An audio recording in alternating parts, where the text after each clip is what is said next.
workers had a reputation for being very healthy and living long lives. But if you were unfortunate enough to actually get sick, you might be sent here to the nurse shop. And look at this, an adult-sized cradle. If you didn't feel well, you might be placed in it and rocked to sleep. What a great idea, lost in history. Now over here is another thing that's been lost in history.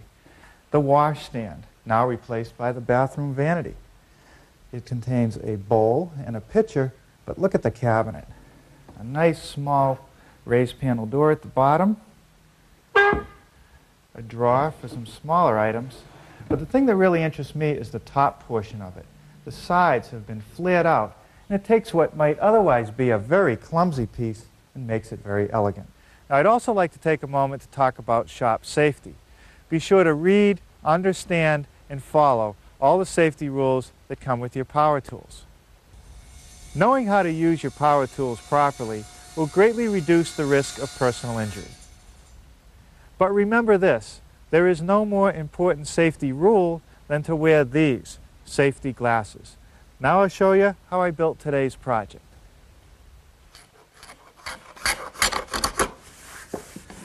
When I built our version of the washstand, I only found one thing that was mildly difficult, and that was making sure that all these through dovetails were correctly aligned. And that's because the sides are slightly tilted at about a 5-degree angle, so that gets a little bit tricky. The rest of the project is pretty straightforward. And the first thing I did was glued up several panels. And those are for the backsplash, the counter. There's a couple for the sides. And here we have an intermediate shelf, a bottom shelf, and the drawer rides on a solid panel. Now they're all just glue and reinforced with biscuits. And now that I've scraped all the excess glue, I'm ready to give each side a light sanding with my belt sander.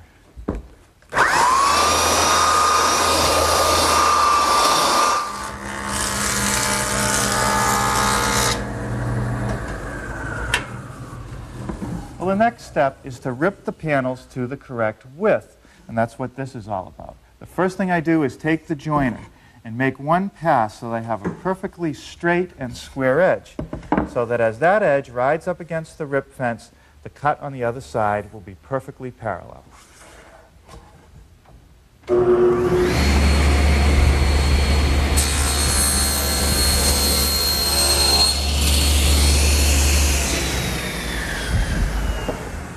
Well, now I've actually ripped this piece about a 32nd of an inch too wide, or strong as we say.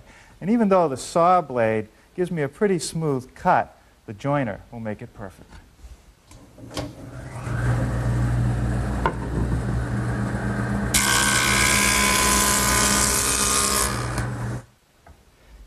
Well, the next thing to do is to cut my panels to length. I'm going to use my new factory-made panel cutter. It has a huge work surface and a couple guides that run in the miter slots of the table saw. It also has a fence along the back, which is perpendicular to the blade. And the first thing I want to do is square up one end of each panel blank.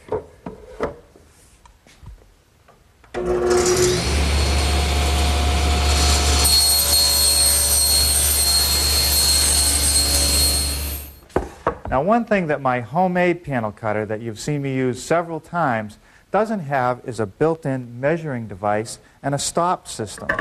This one, all I have to do is align my stop to the measurement I want, in this case 21 1/4, butt my piece up against the screw, and I can cut the other end.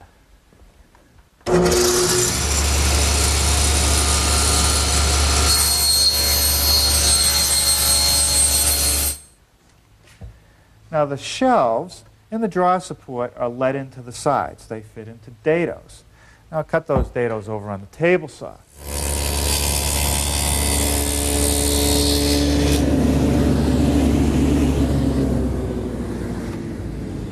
Now there's a dado for the drawer support.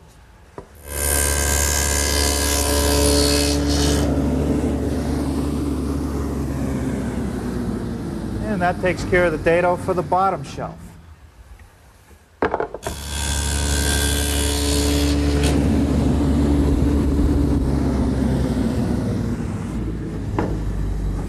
And and that's the one for the middle shelf. Now the back of the cabinet is closed in with a piece of 1/4-inch plywood. And so that I don't see the edge grain of the plywood, I've made a little 3/8-inch rabbet up the edge of each side. Now I'm going to use the table saw and the dado head cutter, but I've installed an auxiliary wood fence to protect my good fence, and I've covered all but 3/8 of an inch of the dado cutter. And now I'm ready to run the back edge through.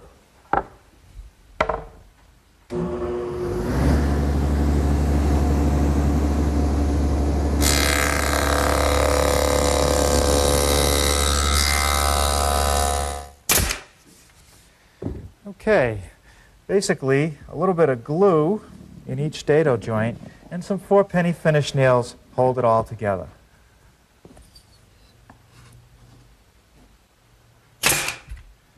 Well, now I'll put the back on using some glue and brads.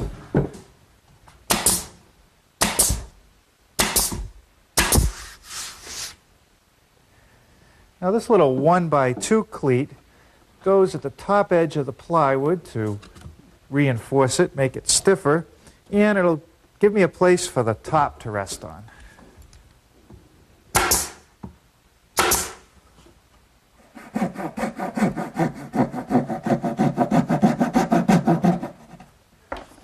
Now, I've just made a little notch in the top front corner of the top shelf, and that's to receive the stiles a little bit later.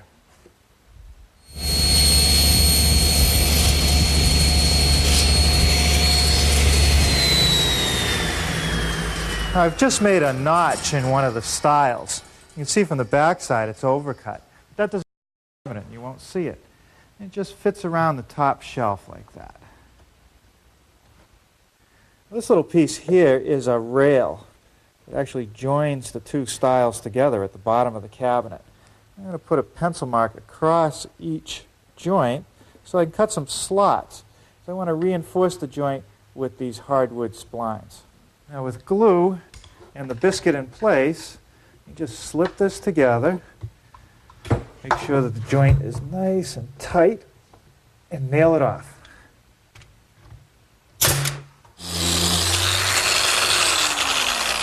Before I do any routing, I'll sand the side of the stile flush with the side of the cabinet.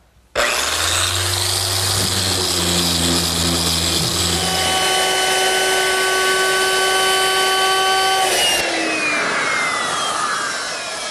now I've just rounded over the outside corner of the stile using my router, which is equipped with a 1/4-inch radius rounding over bit.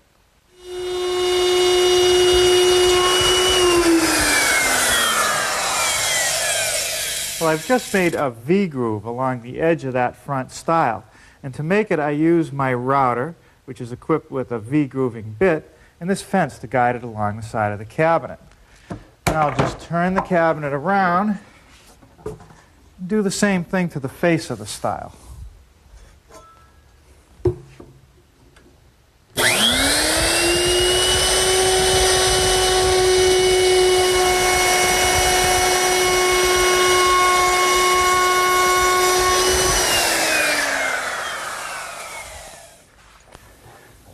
Well, that takes care of the base cabinet.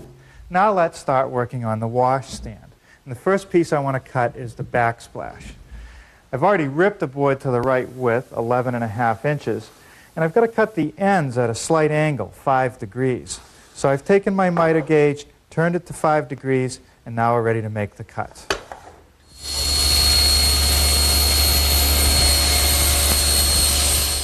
Because the sides of the washstand are flared out, and the front is flared out, I have to modify the bottom edges of the three pieces. I'll show you why. If I hold a square here as a straight edge along the front, you can see that there's a gap at the bottom of the side piece. And the way to eliminate that is to take it over on the joiner and plane it at 5 degrees. Well, now I'm ready to cut the front piece to length. It'll be cut at the same 5 degrees as I did on the backsplash.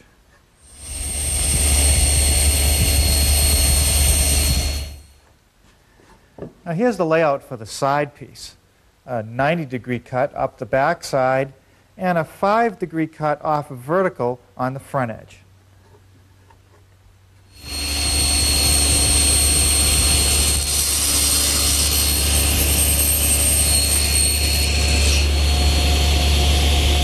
Okay, well, I've just spent about 20 minutes setting up my dovetailing jig for those through dovetails. I've adjusted all these guide fingers to the spacing that I want, and I've taken my router and I've installed a dovetailing bit and this little collar here which will follow the guide fingers. And now I'm ready to cut the tails in the side pieces.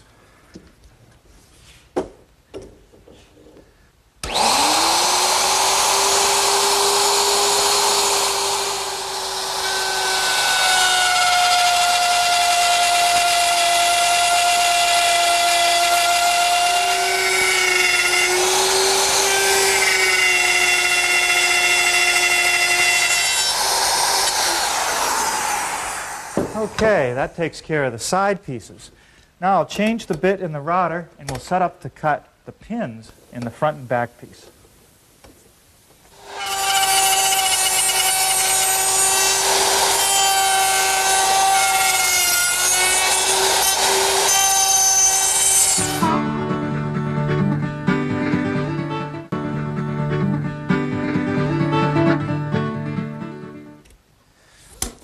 Now, in the front corners of the original washstand, the dovetails didn't come all the way through. They stopped, and the top was mitered. And I thought that was a nice little detail, so I'm going to carry that out on my version, and I'll make the cuts with this little saw.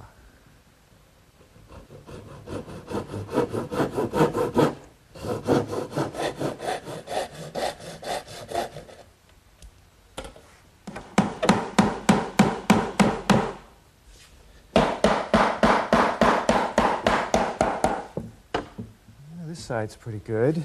Now, this is still a little long. You see there's a little bit of a space in there, so I'm just going to take my saw and run it between the joint to trim a little bit off, and then it should fit okay.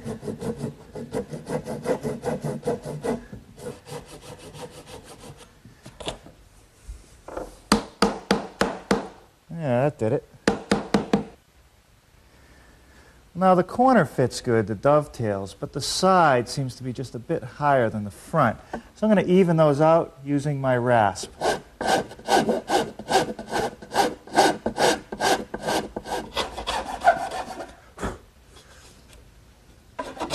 Okay, those are nice and even.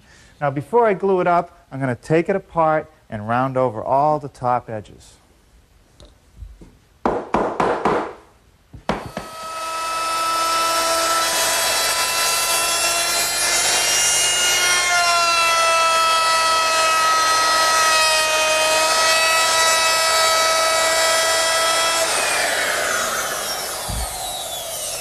Okay, that takes care of the top edge of the backsplash, and to round that over I used a 1/2-inch radius bit.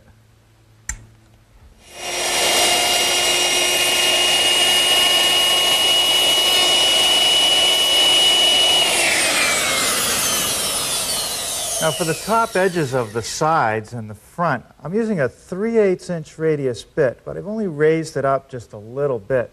Just want to knock the corners off. There's one more thing to do to the backsplash. I want to put a rabbet in it back here because this countertop is going to expand and contract.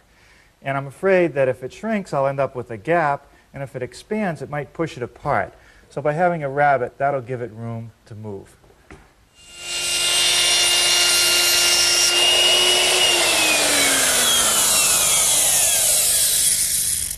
You just spread a thin coat on all the right surfaces, and then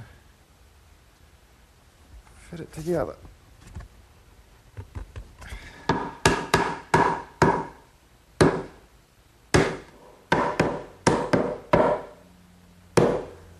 Okay, now I'm just going to put a couple clamps on as necessary to squeeze these joints tightly together while they cure.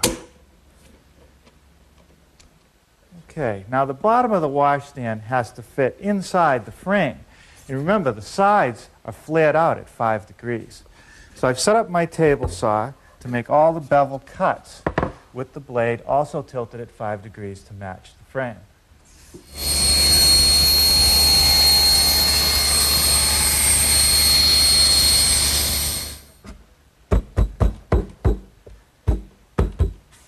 It's going to fit pretty good. Now, no glue here, just nails. I want it to be able to move around.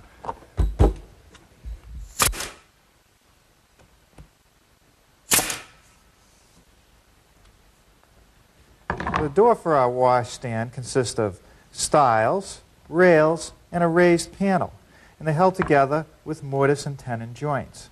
The first thing I want to do is make a groove to hold the panel in these 4 frame members.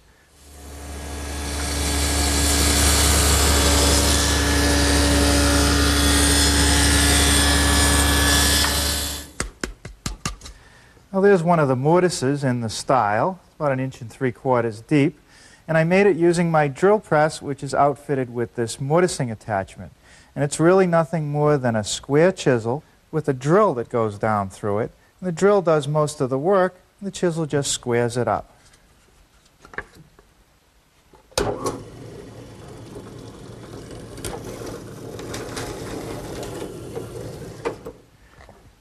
On the original door, I noticed that the inner edges of the stiles and rails were just slightly beveled. It's very subtle.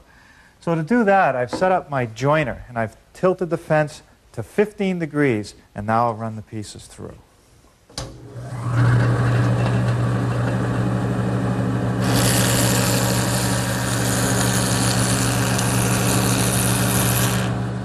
Okay, now I'm ready to start working on the tenons, and this is what a finished tenon will look like. The first cut that I want to make is this shoulder cut right here, which is on the inside of the door. So I've set up a gauge block, which gives me the right length for the tenon, and I've raised the blade to the proper height. Now I'll run the rails through.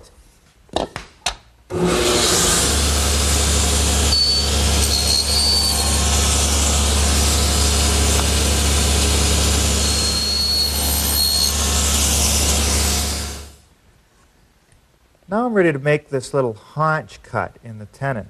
And that's necessary because when you slip it together into the stile, you don't want to have a gap from the groove, and that fills that space up.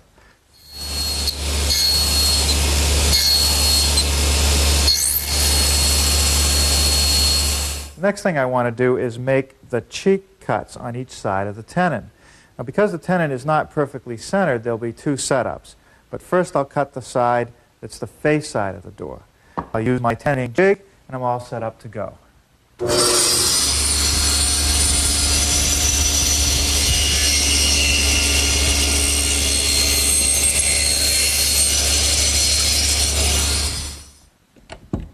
Okay, that should be the adjustment for the other side.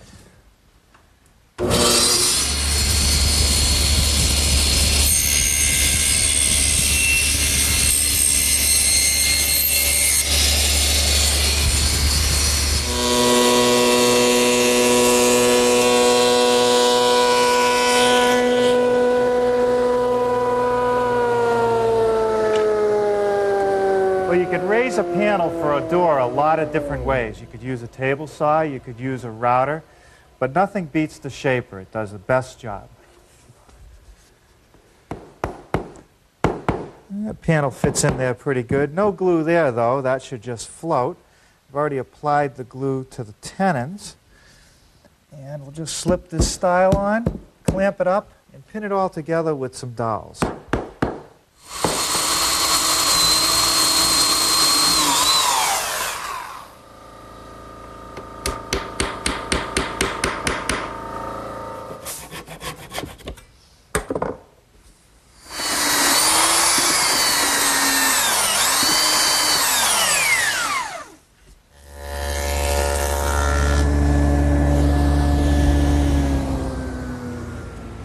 Okay, those are all the parts for my drawer. Here are the 2 sides, and I've already used a dado cutter to put a groove along the bottom edge for the plywood. I've also put a groove at this end of the side piece, and that's for the back to fit into. Now the front piece, which I just rabbited along the bottom edge and the ends, will be connected to the side piece by means of half-blind dovetails.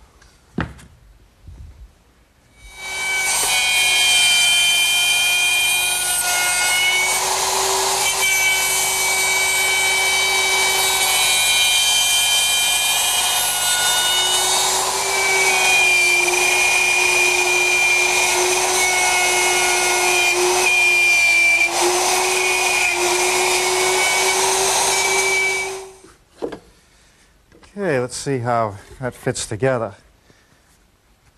This is known as a half-blind dovetail because you only see one side of it. That's pretty good.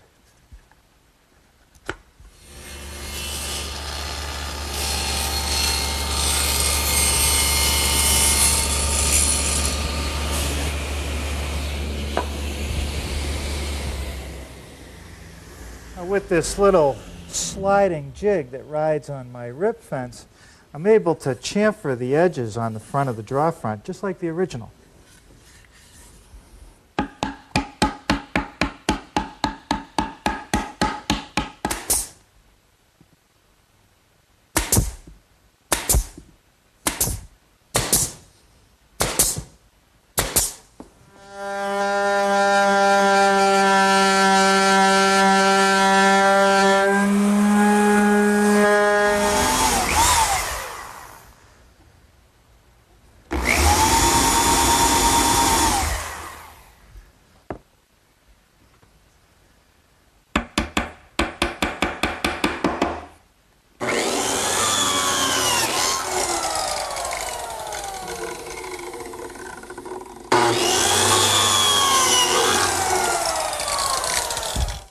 These biscuits, with a little bit of glue, will secure the washstand to the base.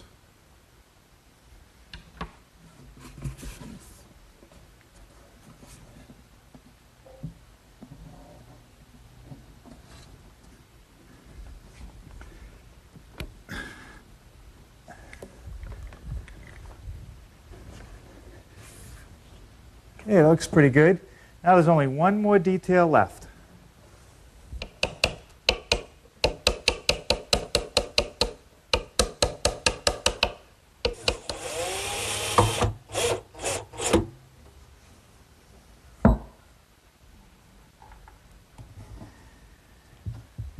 Well, it looks like this is ready for some paint and some stain. Well, now the finishing scheme for our washstand is to paint the bottom a nice putty color. And up at the top, I'm going to use a clear, water-soluble polyurethane because paint might chip, and I don't want to cover up these dovetails. I want them to show. Now, this will give me a nice, hard, durable finish. And it won't yellow. Now, this is the first of two coats for the base. It's a latex underbody. It's not the final color. That goes on next.